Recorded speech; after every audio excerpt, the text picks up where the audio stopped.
Hi everyone, welcome back to Education Friday. Today we are continuing with yoga versus Pilates exercises. So we have been focusing on some of the Pilates exercises that may look similar to those of yoga poses. And over here I would like to highlight some of the differences or some of the purposes of the differences between two methods. So I would like to highlight that the purpose of explaining the differences is not to choose one versus the other.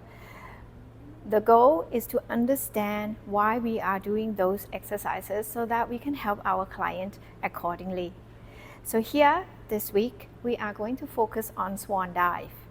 So Swan dive, the benefits is to lengthen the front part of the body and to strengthen the back, and also strengthen the hip extensors.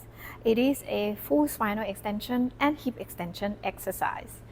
So I have Nam here, lying down on her belly, lying prone, open her legs, slightly wider than shoulder width apart with the legs turned out and ankle pointed, plantar flexion.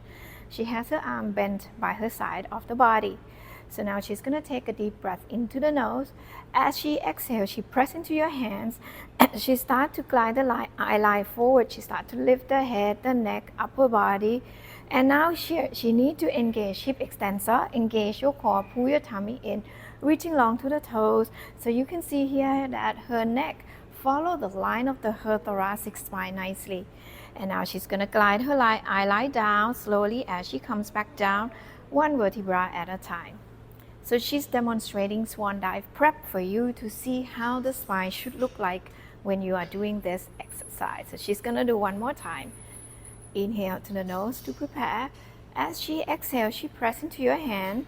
As she starts to lift, start to engage your butt, your hip extensor, reaching long to the toes. So over here, you can gently squeeze the shoulder blade slightly to retract. Hopefully, she'll open the rib cage slightly to help to extend your upper back. Very nice alignment here. And then slowly she's gonna come back down. So you can continue to do that while I'm talking about a cobra pose in yoga. It's a photo here. So you can see as we have talked about Swan dive, you can see that cervical spine follow the line of the thoracic spine, fully engage the butt.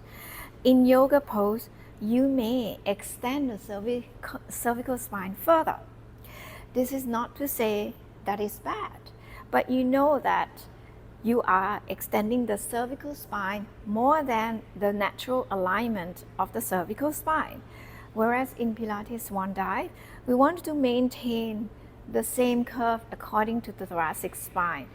So you know the differences, and you want to make sure that you utilize the two exercises for each client differently.